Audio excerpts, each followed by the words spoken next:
Assalamualaikum warahmatullahi wabarakatuh. Jumpa lagi dengan saya Yudi Nardi, dosen daring.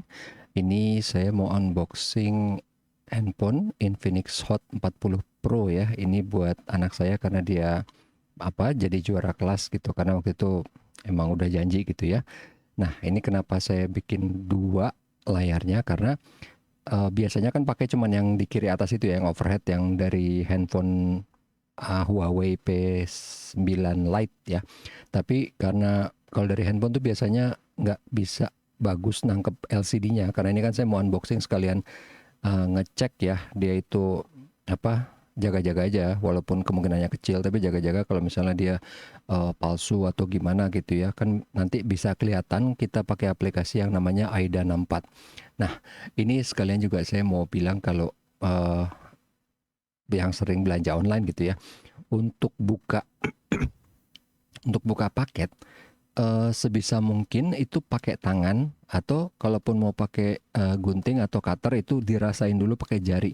Karena jangan sampai ntar ada kabel kegunting, ada kertas kegunting, atau kalau beli kain atau apa kegunting. Nah, itu yang mau dihindari. Nah, kayak ini kan, begitu kita udah tahu, oke, boleh kita langsung mulai pakai gunting. Tapi kalau misalnya dari awal itu dirasain dulu.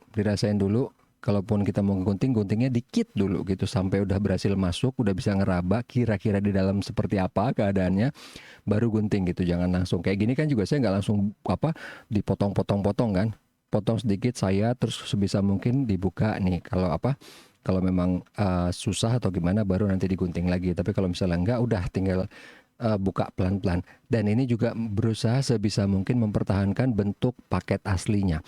Kenapa? Kan kita nggak tahu kalau ntar ternyata harus dibalikin atau gimana, biar nggak repot-repot dibungkus lagi. Kita akan bungkus sesuai dengan bungkusnya mereka waktu datang kita terima gitu. Nah, ini dia si Hot apa Infinix Hot 40 Pro. Jadi si anak saya namanya Jihan. Jadi si Jihan ini dulu handphonenya juga sebelum ini yang sekarang masih dipakai itu Hot 9 Play kalau nggak salah. Dulu masih Infinix masih baru banget. Jadi masih relatif murah, walaupun sekarang juga masih murah gitu ya dibanding yang lain. Jadi dulu tuh masih merek baru kan. Wah, apa nih, alhamdulillah ternyata lumayan gitu, lumayan bagus gitu ya, walaupun layarnya sekarang layar sentuhnya udah kadang-kadang agak bisa scroll sendiri walaupun jarinya nggak ngapa-ngapain gitu ya. Itu pasti masalah quality dari si touchscreen-nya gitu ya, matrix dari si touchscreen-nya. Oh, ternyata dia dapat casing juga, dan ini dapat charger yang high speed, bukan high speed namanya ya, quick charging ya, quick charging 3 kalau nggak salah, yang 33 watt gitu ya. Nah, ini juga nih keletekannya, saya berusaha buka sebisa mungkin ngambil dari jalur yang kayak yang tadi saya bilang kan. Kalau memang misalnya ternyata perlu dibalikin, semuanya masih dalam kondisi asli gitu. Jadi kita nggak ngerusak. Jadi semua paket saya treatmentnya sama gitu. Berusaha semuanya masih di dalam kondisi paket aslinya. Jadi kalau misalnya ntar mau dibalikin nggak pusing gitu ya. Nah, ini nanti kan kalau lihat pas yang di kamera kiri atas itu, pas dia udah mulai muncul layarnya, udah ada wallpaper, udah ada icon, udah ada apa, tuh agak-agak kurang. Makanya kenapa saya buat dua ini. Jadi misalnya tadi yang saya bilang kan, udah install AIDA 64, ternyata si prosesor atau apanya bisa kedetek gitu dia asli apa enggaknya. Nah, saya sudah bilang ke anak saya, jadi kalau mau beli handphone baru gitu ya, dan saya bilang kalau saya udah riset ya, seperti biasa yang kalian tahu ya, kalau saya mau beli handphone atau barang apapun, saya pasti nunggu setahun selain buat riset juga untuk make sure bahwa itu bukan impulsive buying gitu. Nah, balik sekarang ke handphone, saya bilang ke anak saya kalau saya udah riset, ini ada 3 di sini ya. Jadi dari sekian banyak, ini mengerucut ke 3 pilihan ini, tapi tetap aja itu, waktu itu saya bilang kalau masih bingung karena tiga-tiganya punya kelebihan kekurangan masing-masing. Jadi waktu itu pas ternyata anak saya emang bener dia juara kelas gitu ya. Oke, jadi yang mana nih Pak? Nih ada 3 pilihan, sekarang kakak sendiri yang pilih. Saya jelasin satu-satu kenapa gitu kan. Pertama, kalau berat, oh ini mah gampang ya, orang udah gampang, udah bisa ngerti kalau berat. Ini apa, kosmetik nggak terlalu diperhatiin ya. Buat anak-anak juga nggak terlalu penting. Nah, kemudian ini IPS LCD juga enggak, tapi saya bilang aja yang simpel ya. Ini kan dari semua, sejak di atas kertas, AMOLED itu yang paling bagus kan. Tapi AMOLED itu kan beda-beda. Jadi kalau misalnya bukan even ya Samsung yang Galaxy S itu AMOLED-nya bagus, beda sama Samsung di seri A. Itu baru masih yang bermerek ya. Belum kalau misalnya yang kurang bermerek, takutnya misalnya dia paksa di sini AMOLED, pertama kemungkinannya saya bilang ke anak saya ya, di sini biayanya besar, ntar yang lainnya itu fiturnya dijelekin banget gitu karena duitnya udah habis di sini. Kalaupun misalnya dia bikin ininya bagus banget, yang lainnya tetap sama dengan rata-rata, pasti harganya mahal ya nggak? Nah ini kurang lebih ya harganya sama semua. Berarti kan ini udah jauh lebih bagus di atas rata-rata, berarti ada yang aneh gitu di sini yang lainnya. Oke. Itu yang pertama untuk layar, dan kayaknya anak-anak gak terlalu merhatiin juga sih kalau layar ya. Even misalnya resolusinya biasa aja juga mereka nggak terlalu wow gitu ya. Ini kebetulan ini resolusinya bagus semua ya, nggak ada yang apa 720 something ya. Ini semuanya bisa dibilang 2K gitu ya. 1080 kali 2460 dan seterusnya, ini sama, ini beda dikit tapi sama lah, cuman beda 60 pixel ya. Oke, ini resolusi nggak masalah. Nah kemudian versi Android sebenarnya kalau bagi saya nggak masalah, tapi kalau bagi orang awam kan, oh maunya yang terbaru supaya takut kalau ada fitur apa, sebenarnya nggak ada fitur apa-apa juga sih, nggak beda gitu kan. Cuman ya kalau untuk orang awam ini pengaruh ya. Nah, waktu itu saya tetap bilang enggak, ini biarin aja selama masih 13, 14 nggak masalah, even 12 pun nggak masalah. Dan saya bilang ke anak saya, ini saya punya handphone dari tahun 2018 kalau nggak salah ya. Kalau nggak salah masih pakai Android 11 apa berapa gitu, masih nggak apa-apa. Nah kemudian, nah ini yang agak-agak panjang ceritanya ya. Chipset pakai apa? Saya kan harus jelasin ke anak kecil ya. Saya bilang gini aja, bisa main gamenya cepat kalau prosesornya bagus, dan itu dia nggak cuma sendiri, ada prosesor, CPU sama GPU. Nah prosesor ini kan G99, ini G91, cuman reseknya itu kalau sekarang di dunia yang sekarang, kalau dulu kan kita lihat nih sama-sama MediaTek Helio yang angkanya lebih tinggi harusnya lebih bagus ya nggak? Kalau ini enggak lah, ini biasa, ini karena memang dia low power low budget gitu ya, 618, walaupun ini masih lebih bagus dibanding 612 atau yang bawahnya, tapi ini memang dilahirkan untuk low power low budget gitu ya. Nah sekarang di antara dua ini nih, kita lihat dong. Oke, simpelnya gini aja nih. Kita mau lihat nih antara G99 sama G91 Ultra. Cari di sini nggak ada perbandingannya. Ada cuman G99 dengan G91 aja. Kemudian nih Ultra dengan Ultimate, nggak nyambung gitu kan. Kita punyanya G99 biasa sama yang Ultra gitu kan. Walaupun ini juga TikTok kayaknya videonya nggak lama ya, maksudnya paling nggak banyak informasinya. Ini G90 sama 99. Sekarang kita lihat aja gini deh ya, 99 sama 91. Jelas sih kalau di sini 99 menang semua ya, dari segala segi gitu ya. Sini juga apa, Antutunya menang, CPU-nya menang.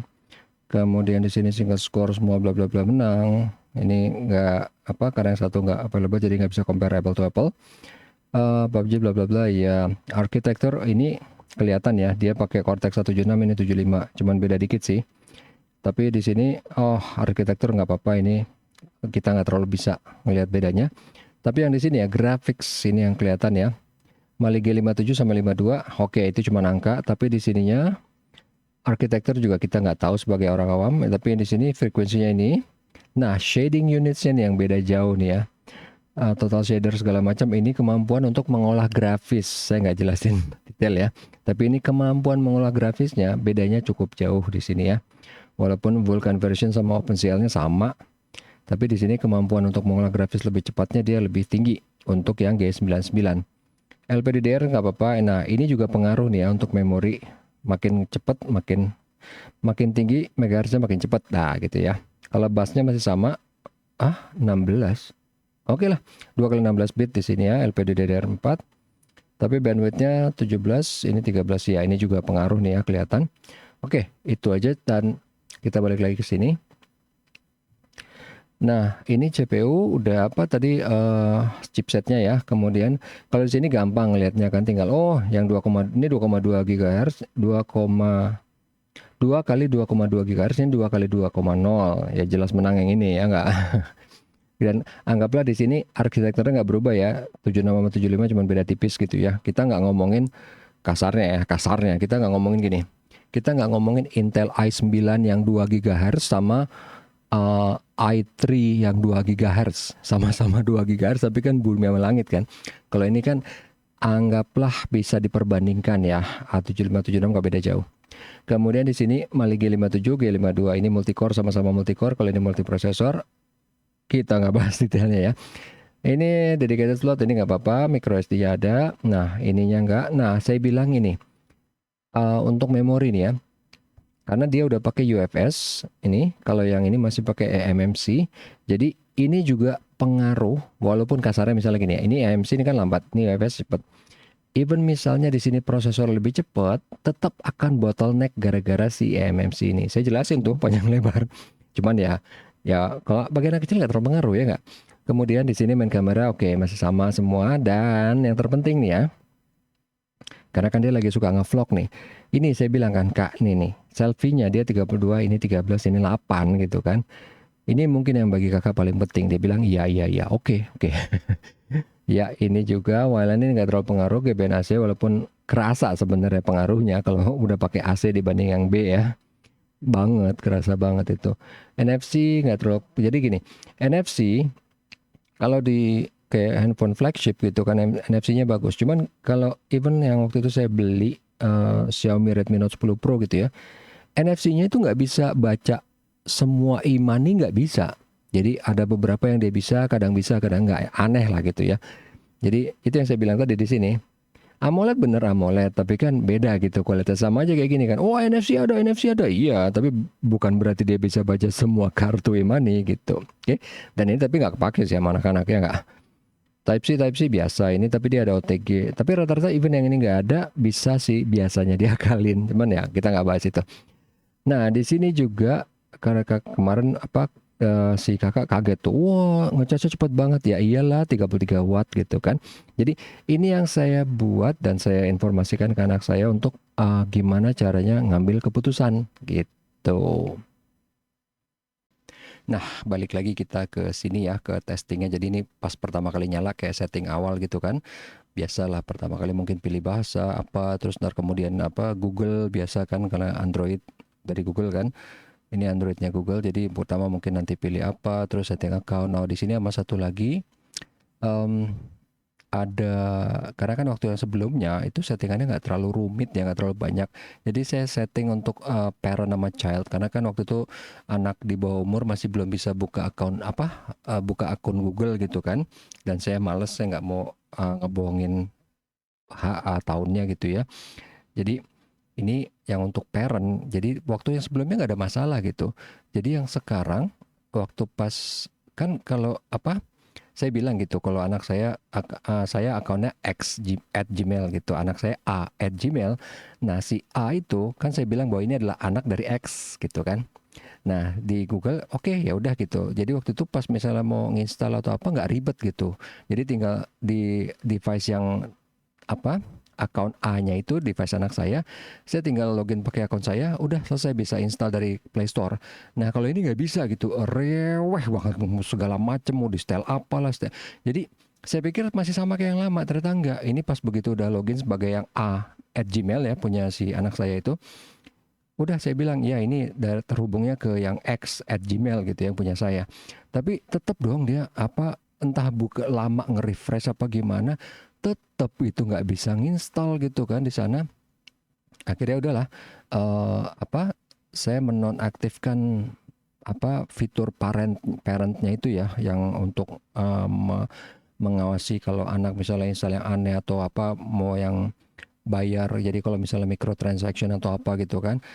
Jadi yang baru ini agak lebih lebih ribet gitu. Maksudnya Kalau misalnya ribet and it works nggak apa-apa gitu, karena masalahnya nggak bekerja gitu. Dan saya yakin dan sangat yakin dengan kemampuan teknis saya gitu ya untuk masalah cuman Android doang gitu kan.